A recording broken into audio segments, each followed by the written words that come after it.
President, I ask that further proceedings under the quorum clause be suspended, and I be recognized. Senator from Arizona, without objection. Thank you, Madam President.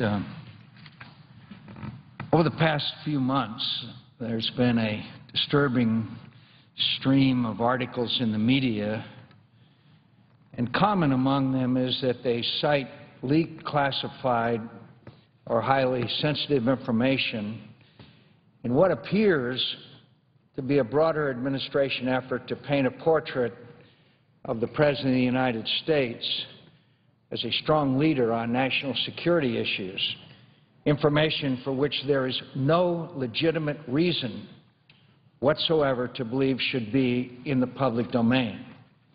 Indeed, the release of this information in these articles harms our national security and puts in danger the lives of the men and women who are sworn to protect it. What price was paid by the administration to proliferate such a presidential persona highly valued in an election year? Access to senior administration officials who appear to have served as anonymous sources, divulging extremely sensitive military and intelligence information and operations. With the leaks that these articles were based on, our enemies now know much more than they did the day before they came out about important aspects of our nation's unconventional offensive capabilities and how we use them. Such disclosures can only undermine similar ongoing or future operations, and in this sense, it compromises our national security. For this reason, regardless of how politically useful these leaks may have been to the President, they have to stop. These leaks have to stop. The fact that this administration would aggressively pursue leaks perpetrated by a 22-year-old Army private in the WikiLeaks matter, former CIA employees in other leaks cases, but apparently sanctioned leaks made by senior administration officials for political purposes is simply unacceptable. It also calls for the need for a special counsel to investigate what happened. I'm also pleased to report that Chairman Carl Levin has agreed at my request to hold hearing on these leaks in the Senate Armed Services Committee. The Senate Armed Services Committee has a responsibility here, and I'm grateful that Chairman Levin has agreed to hold a hearing. In the latest of the recently published articles, published on June 1st, 2012, just a few days ago, the New York Times documented in rich detail the President's secret decision to accelerate cyber attacks on Iran's nuclear enrichment facilities with a computer virus that came to be known as Stuxnet. The author of the article, Mr. David Sanger, clearly states that former and current American officials spoke to him but refused to do so on the record because the program is both highly classified and parts of it are ongoing. I repeat, administration officials discussed a most highly classified operation that is both highly classified and still ongoing, an operation that was clearly one of the most tightly held national security secrets in our country until now. And I might point out to my colleagues that this is all about the Iranian effort to acquire nuclear weapons, one of the most difficult national security challenges that this nation faces. Other recent articles divulged critical and classified information regarding U.S. plans to expand the secret drone campaign against terrorists in Yemen and the Horn of Africa. One of these pieces was a sorry excuse for journalism that the New York Times published on May 29, 2012, which Charles Krauthammer rightly observed should have been entitled Barack Obama, Drone Warrior. Finally, there was a recent article about the so-called kill list the highly classified or sensitive list of counterterrorism targets against whom the President has authorized lethal action, in other words, to kill. It was even reported in that article, May 29, 2012, in the New York Times, that David Axelrod, the President's chief political advisor, who's running his re-election campaign as we speak, began attending the meetings in which this list was discussed. I repeat, the President's campaign manager was present and attending the meetings where lists of possible people to be eliminated through drone strikes was discussed and decisions were made. The only conceivable motive for such damaging and compromising leaks of classified information is that it makes the President look good. These are not the only times I've been frustrated about national security-related leaks coming from this administration. The administration similarly helped journalists publish some of the highly sensitive tactics, techniques, and procedures that enabled our special operations forces, including the classified name of the unit involved, to carry out the operation to kill Osama bin Laden last year. It's entirely possible that this flurry of anonymous boasting was responsible for divulging the identity of Dr. Shakil Afridi, the Pakistani doctor who assisted us in our search for Osama bin Laden and whose public exposure led to his detention and 33-year prison sentence in Pakistan. His name was divulged by members of the administration, and he has been basically given a death sentence, 33-year sentence in prison in Pakistan.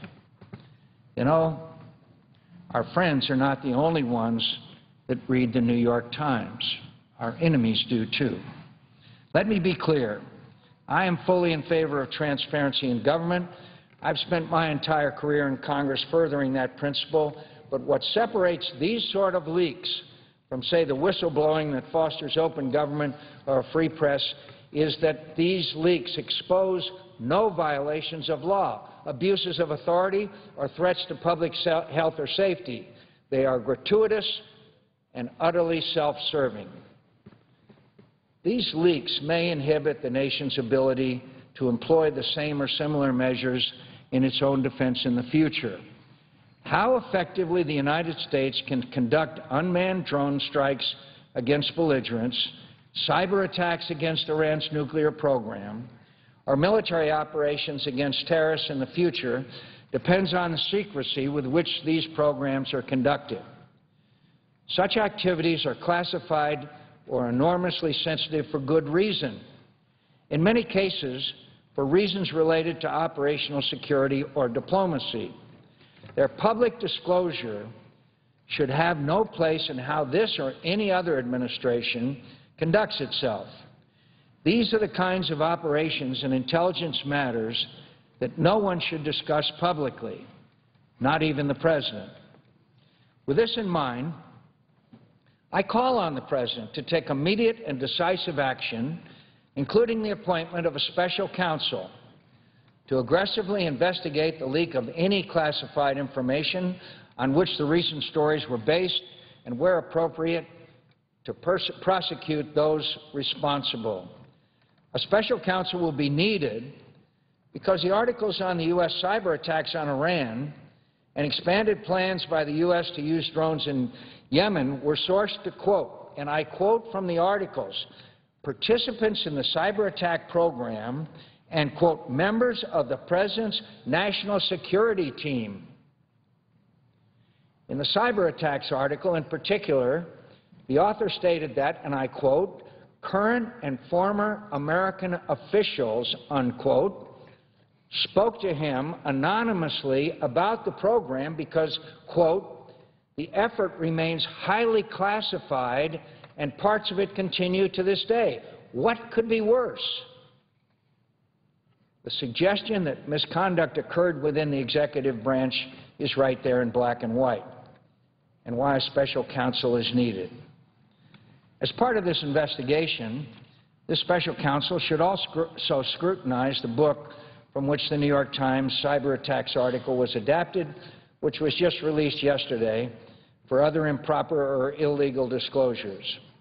Where classified information regarding cyber operations was leaked, the President should assess any damage that those leaks may have caused to national security and how that damage can be mitigated. In my view, the administration should be taking these leaks, apparently perpetrated by senior administration officials, as seriously as it pursued those made by relatively low government personnel, such as the Army private in the WikiLeaks matter, or the former CIA employee who provided the New York Times with classified information about U.S. attempts to sabotage the Iranian nuclear program. The failure of the administration to do so would confirm what today is only an inference, that these leaks were in fact sanctioned by the administration to serve a pure political purpose. As I continue to closely monitor developments in this matter, I hope to be proved wrong. There's a Wall Street Journal article, FBI probes leaks about cyber attacks by U.S. I'm glad that the FBI is going to probe that.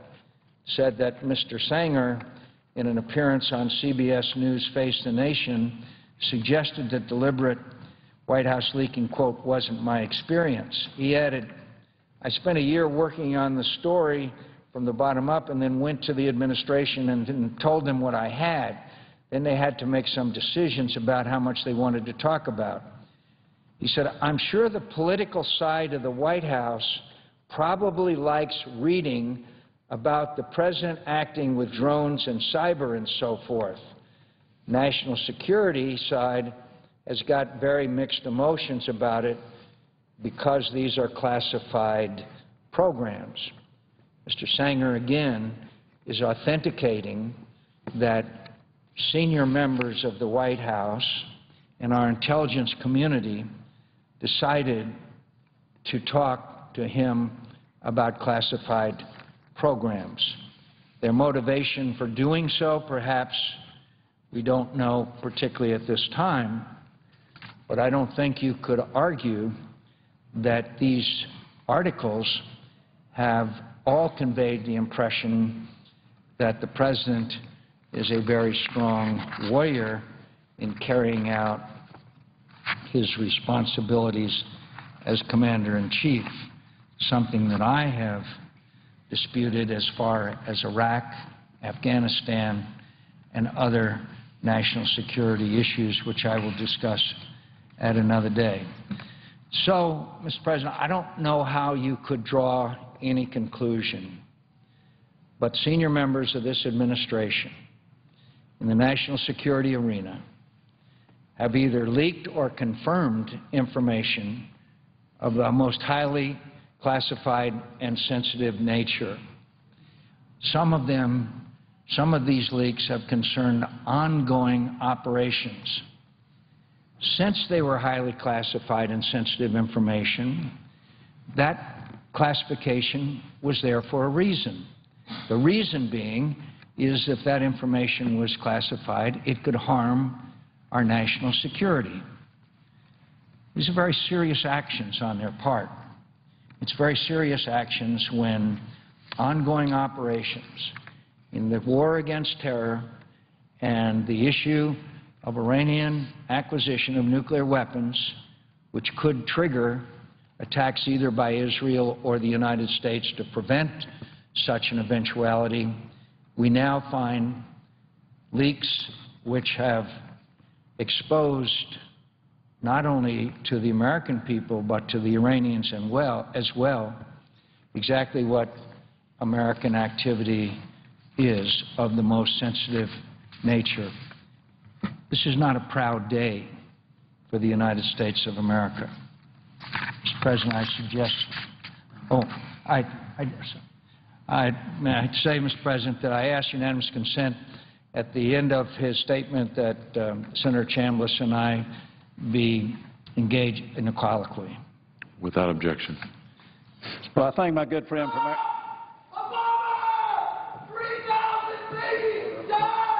The Senate will come to order. The Senate will come to order.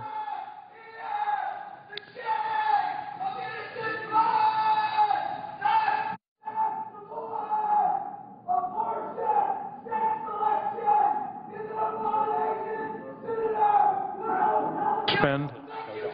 Sergeant at Arms has...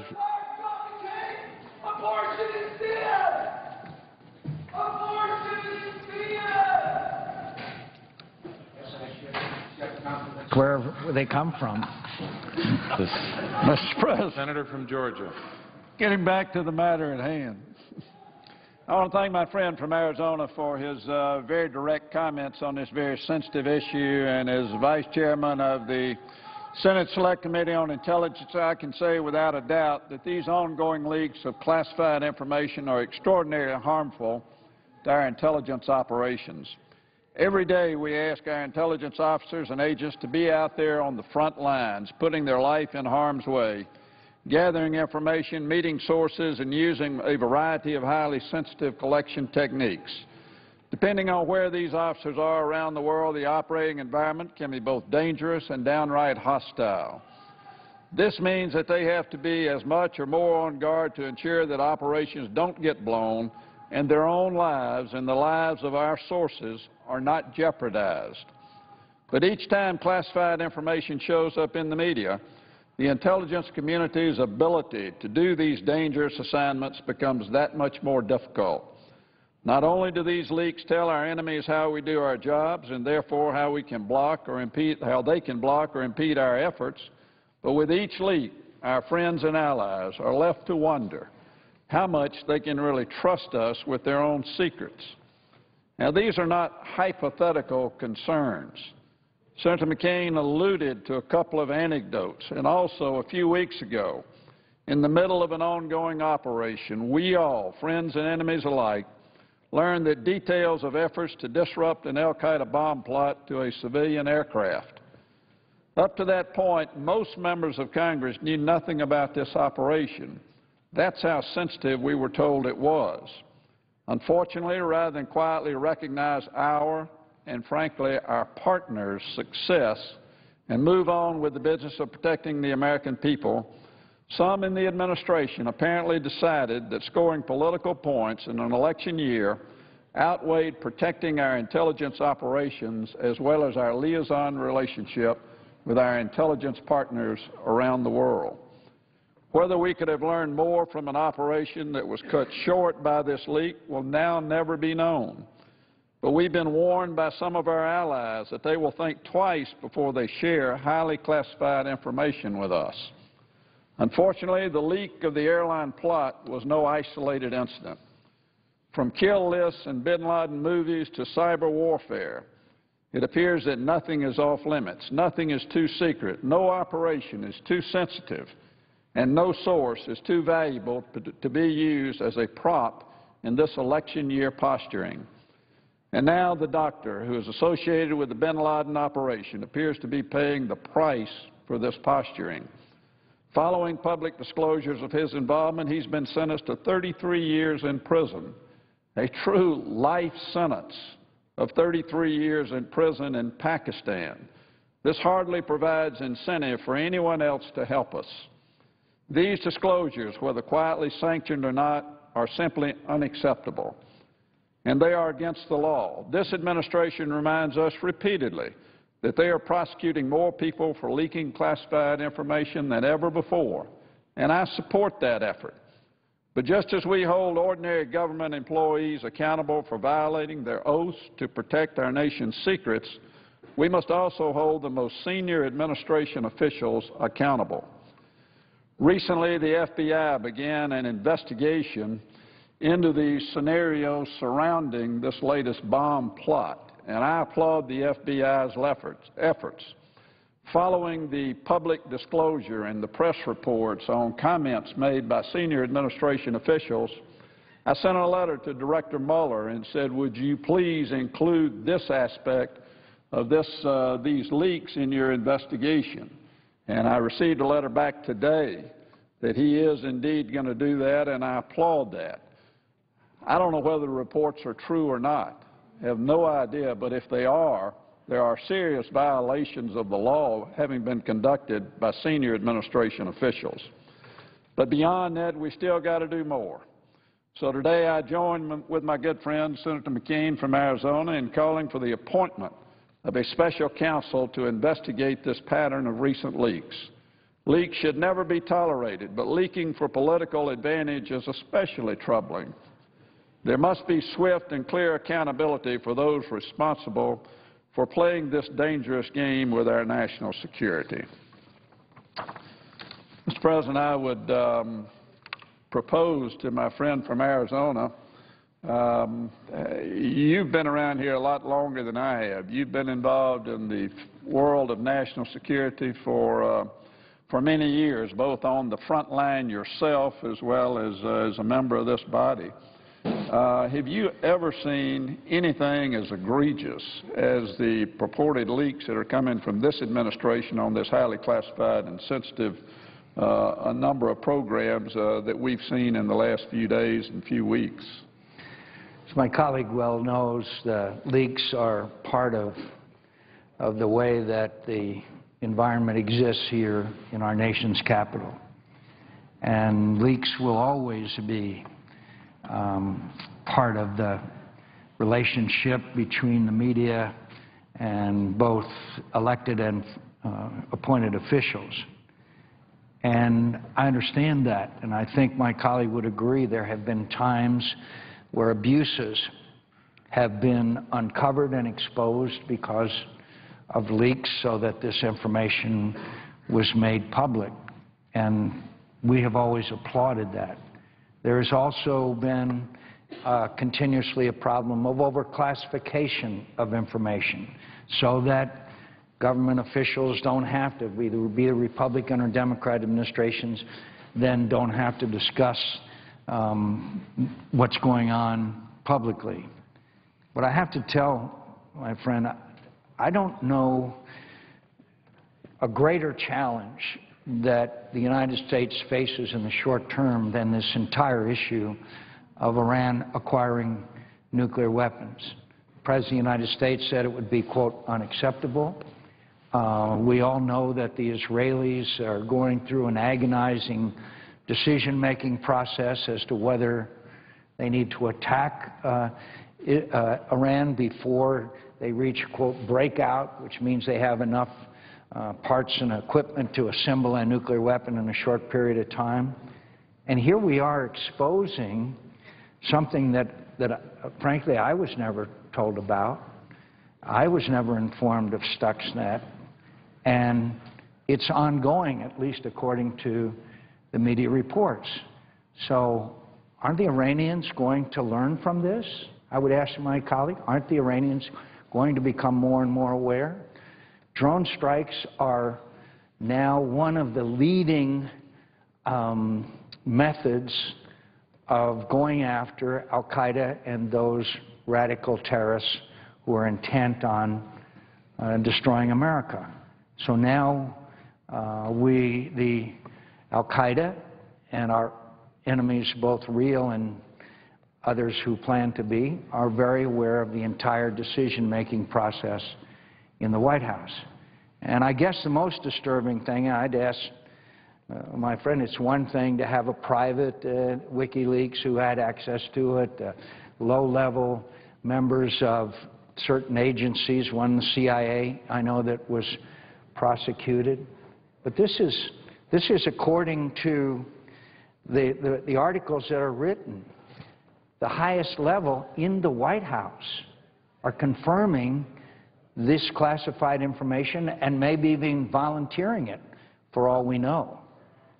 But there obviously has been a very serious breach of perhaps the two most important challenges that we face, the Iranian nuclear process and, of course, the continued presence and efforts of al-Qaeda to attack America. I wonder if my friend from Georgia would agree that this is two of the most challenging national security issues that America faces. I think my friend from Arizona is exactly right. I mean, we have, there have been rumors of the drone program for actually for a couple of years now, dating back almost into some period back into the Bush administration. And as members of the Intelligence Committee, we were always told, and rightfully so, that this is a covert program and you simply can't discuss it. So we never have. And now you pick up the newspaper, and over the last several weeks, you've seen the President of the United States discussing the drone program. You've seen the Attorney General of the United States discussing the drone program.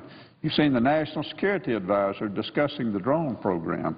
And yet, technically, we as members of Congress, particularly members of the Intelligence Committee, can't talk about this because they're covert programs. So there's simply no question but what our enemy is better prepared today because of these various leaks and public disclosures. Let me move to the other issue you talk about, though, the issue of the nuclear weaponization of Iran. There is no more important national security issue in the world today. I mean, it's a daily discussion at the United Nations. It's a daily discussion at the Pentagon. It's a daily discussion in Israel and in virtually every part of the Middle East that we can't allow for the country of Iran to become nuclear weaponized. And here, all of a sudden, we see public disclosure, whether all of it's true or not, in a newspaper article on the front page of an American newspaper detailing a purported program of attack against that Iranian program. Now, what do our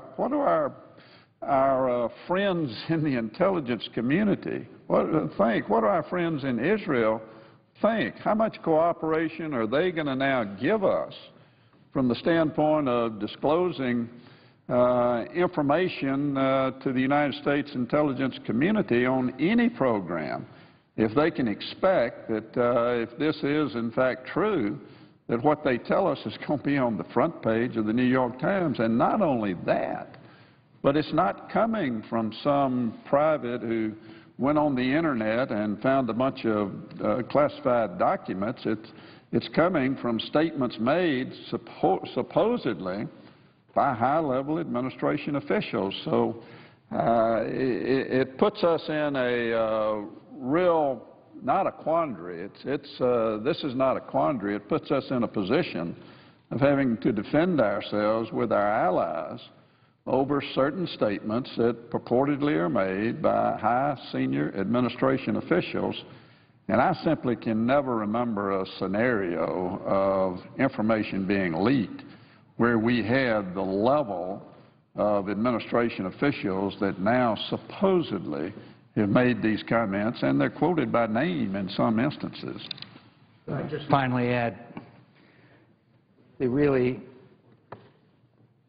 disturbing aspect of this is that one could draw the conclusion from reading these articles that it is an attempt to further the President's political ambitions for the sake of his re-election at the expense of our national security. That's what's disturbing about this entire situation. I see our friend from Oregon is waiting to illuminate us, so, Mr. President, I yield the floor. I thank my friend from Oregon for his patience.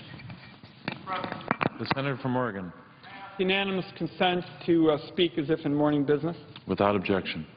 Mr. President, yesterday I joined with Chairman Bingaman to introduce legislation to address an urgent threat to America's national forests, the lack of resources to fight serious wildfires that at this very moment are burning on more than 300,000 acres in our country. To date, and it is certainly early in the fire season, more than 830,000 acres already have burned. The heart of the problem, Mr. President, is as the fires have gotten bigger, the Forest Service air tanker fleet to fight these fires has gotten smaller. In 2006, the Forest Service had 44 large air tankers under contract in their fleet. Last week, they had just 11 large air tankers under contract, and 10 of those averaged 50 years of age. Now, after very tragic events of this past weekend, in which one of those air tankers crashed and its courageous pilots were killed, and another had a failure of its landing gear and sustained serious damage, the Forest Service is down to 9 large air tankers. This is an extraordinarily serious problem, and a solution is long overdue. Now, the reason I've come to the floor this afternoon, Mr. President, is that the Congress has an opportunity to expedite what could be the beginning of a solution. The Forest Service now is ready to begin awarding contracts for the next generation of air tankers, consistent with their large air tanker modernization strategy. On May 25th, as is required by law, under 41 U.S.C. 3903D, the Forest Service has given the Congress a 30-day notification of its intent to award 4 multi-year contracts which contain cancellation ceilings in excess of $10 million and require congressional notification. These 4 contracts would, in effect, begin to fill the federal government's need for large air tankers to fight wildfires. Now the 30-day waiting period is simply delaying urgently needed action. Without congressional action, these contracts will not be awarded until June 25th. My view is, with hundreds of thousands of acres burning and a severely depleted capacity for sending air tankers to battle these fires, I see nothing that can be served by the Congress sitting on its hands and waiting for those 30 days to expire. The Forest Service requested that Congress waive the requirement to wait the full 30 days to award these important contracts. The sooner the Forest Service can award these contracts, the sooner the companies that receive the awards can begin to deliver those next-generation air tankers and get them out fighting the fires. Now, Mr. President, I want to be clear that I do not know the details of these contracts and have no idea as to which companies that submit bids are going to be the successful recipients. But I do know that the Forest Service has complied with its obligation to notify the Congress. Congress has been notified with the required information, and I just fail to understand how the country is going to benefit by simply letting time pass. I urge my colleagues to see how important and how serious this fire situation is and approve the critical legislation that I have introduced with Chairman Bingaman. At this very moment, Mr. President, there are 11 uncontained large fires nationally, 152 new fires that have been reported in just the last 24 hours, and dire predictions about hot and dry conditions combining with strong winds, looming thunderstorms, and arid lands across much of our landscape. All of these factors contribute to a dangerous fire situation on the ground, and yet, as we speak, the Forest Service now has only 9 air tankers to assist those hard-working fire crews.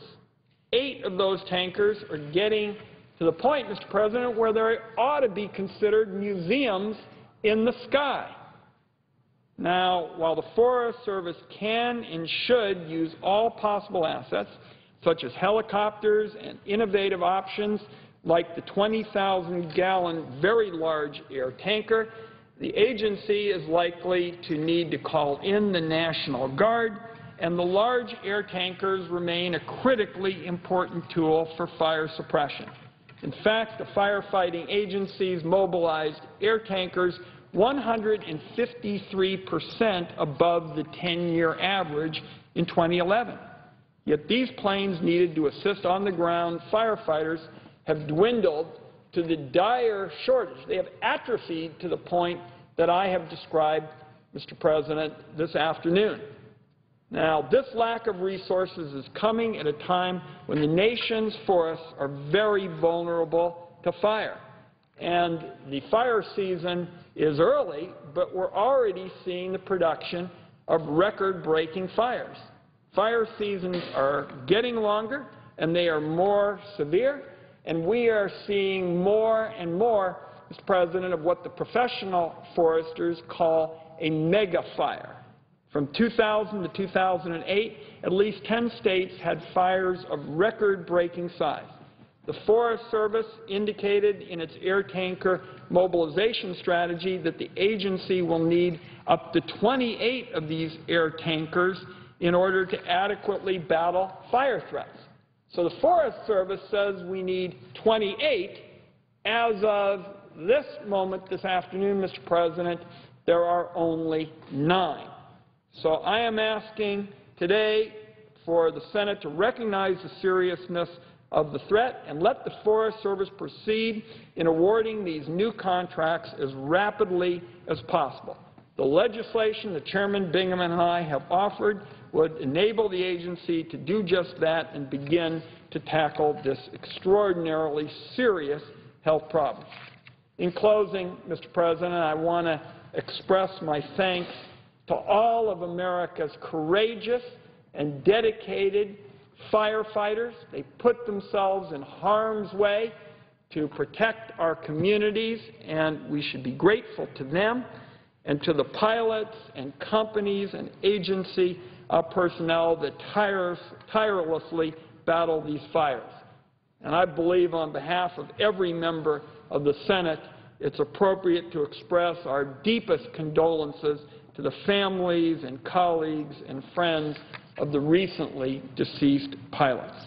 I hope that by advancing the legislation I've described this afternoon, the Congress will be sending a message to those courageous firefighters and those that they work with that the Congress is beginning to put in place a system that would provide them real relief. Mr. President, I ask unanimous consent that my comments be printed in the congressional record. And with that, I would yield the floor. And, Mr. President, I would note the absence of... Without objection, the clerk will call the roll. Mr. O'Connor.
The Assistant Majority Leader is recognized. Consent the quorum call be suspended. Without objection. And consent to speak in morning business.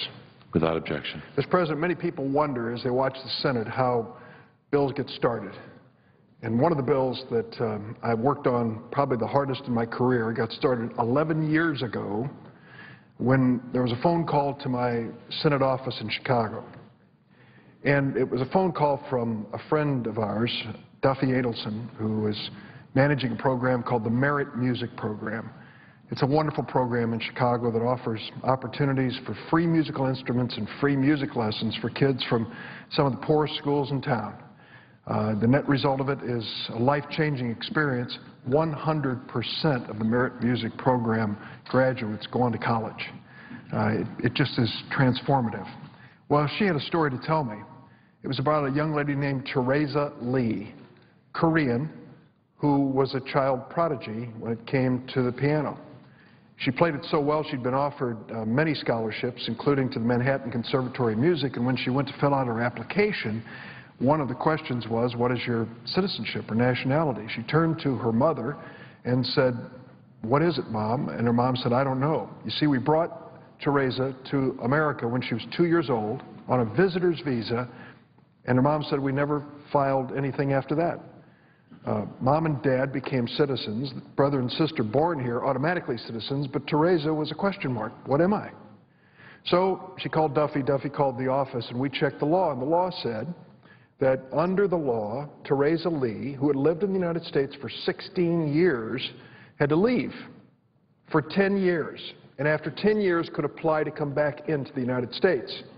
She didn't know where she would go. Her family had come to Chicago from Brazil, originally from Korea. There was no place to go, no language that she spoke. This was the only country she ever knew. So I wrote a bill and called it the DREAM Act. And the DREAM Act said young people like her should be given a chance to become legal in America, to earn their way into legal status. And the bill basically laid out some conditions. First, that you came to the United States as a child. Second, you completed high school. Third, you have no significant problems of moral character or criminal record to speak of, and that beyond that, you had to do one of two things: finish at least 2 years of college or enlist in the American military. Well, when I introduced this bill, it was bipartisan. In fact, as many as 13 Republican senators would vote with me, but we never quite got to that magic number of 60 votes in the Senate. We would get a majority, but never quite get 60 votes. And then over the years, this political issue started changing. And unfortunately, we started losing support on the Republican side of the aisle. Even those who were the original co-sponsors of the bill started voting against it. They heard the talk about amnesty and all the criticism, and they were swept into the belief that this should not pass. But the bill is still very much alive, and it is the most important thing that I have pending in the Senate, has been for a long time. And what it does, of course, is offer this opportunity. I want to salute Senator Marco Rubio of Florida. He's a new Republican congressman, conservative, who took a look at this issue and said, this isn't an immigration issue, this is a humanitarian issue. We should offer these young people a chance to earn their way into legal status. He's right. And he remembered that when 600,000 Cubans left to come to America to escape Castro's regime, it wasn't the immigration system that welcomed them, it was a humanitarian effort by the United States to allow them to find a home. And what a difference they've made, a positive difference in this country, not just in Florida, but all over the country. Look at Marco Rubio, a man who now represents Florida in the United States Senate. It was his father or grandfather who made it here because of that humanitarian gesture. He and I and many others are working now to try to find a bipartisan way to put this together again. I've come to the floor countless times, dozens of times, to try to ask my colleagues to think about this issue in real human terms. Almost every week I come and tell the story of one of the students who would be affected by the DREAM Act. Mr. President, when I started on this issue, the DREAM Act students would hide in the shadows. They'd wait in the darkness by my car to tell me I'm one of those undocumented immigrants. I'm one of those students who has no place to go. Well, times have changed. They're now stepping up and saying, look at me, know who I am. realize, as Senator Menendez has said on the floor many times, these are young people who spent their entire lives with their hand over their heart pledging allegiance to the only country they ever knew. They only know one national anthem, and it's ours. They think it's theirs. But technically, legally, they have no legal standing. Let me introduce you to a young man who has a great story. His name is Novi Roy, and he grew up in Illinois. He was brought to the United States from India as a child. He was an especially good student. Let me turn the page here if I can. Try to juggle this. Novi attended Evanston Township High School just north of Chicago, graduated with a 3.9 grade point average, and during high school volunteered working in the soup kitchen in Rogers Park and continues to do that even today. He went to the University of Illinois at Urbana-Champaign, which we're pretty proud of, and he graduated with a bachelor's degree in economics. Just last month, he had 2 master's degrees awarded to him, one in business administration and one in human resources. He's 24 years old now. His dream is to help work in the healthcare field, to try to provide healthcare protection to people who don't have it today. He wrote me a letter, and here's what he said. I love America for all its opportunities, and like any other aspiring student, I want a chance to realize the American dream. I owe the state of Illinois, its taxpayers, and America a huge debt of gratitude for the level of education I've attained thus far. I'm confident that my education will serve me well enough to make a difference in people's lives. And there's nothing I would like more than to give back to the community that's been so good to me. For the record, Novi, because he is DREAM Act eligible, is not eligible for federal assistance for education. These young people who go through college, the DREAM Act students, really have to work a lot harder, borrow a lot more money if they can, or save it up, or take a longer period of time to get through. But they do it anyway. They're so determined to have a good life. Novi's been offered jobs by the Fortune 500 companies, but he can't work legally in America because he's undocumented. Novi came to the United States legally, and his family applied for legal permanent resident status, and when their application was denied, Novi was placed in deportation proceedings.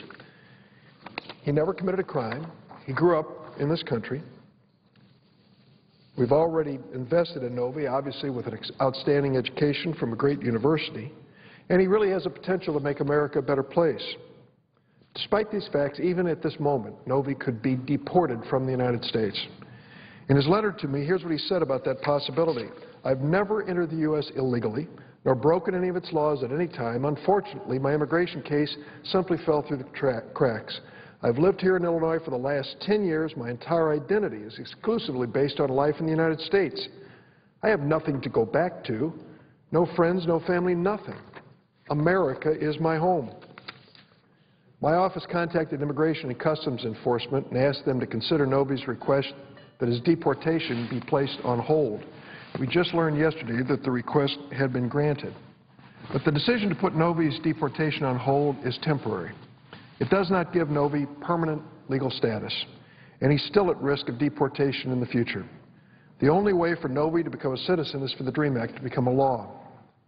Would America be better if Novi Roy were deported? Of course not. All these years of education, all this graduation from Evanston Township High School with a high grade point average, 2 degrees from the University of Illinois, that we would let him leave and go to some other country and use his talents to make their country better? Makes no sense. Novi has overcome great odds to achieve the success he has so far in life. He doesn't have any problems or pose any threat to this country. He would make America a better place. He's not isolated. There are thousands just like him. The DREAM Act would give Novi and other bright, accomplished, ambitious young people a chance to become America's future entrepreneurs, doctors, engineers, teachers, and soldiers. Today, I ask my colleagues to support the DREAM Act. Let's give Novi Roy and so many other young people like him a chance to contribute more completely to the country that they do call home. It's the right thing to do, and it will make America stronger. Mr. President, I ask consent that the following statement be placed in a separate part in the record. Objection. Mr. President, last week during the Senate recess, I traveled overseas to 4 countries: Ukraine,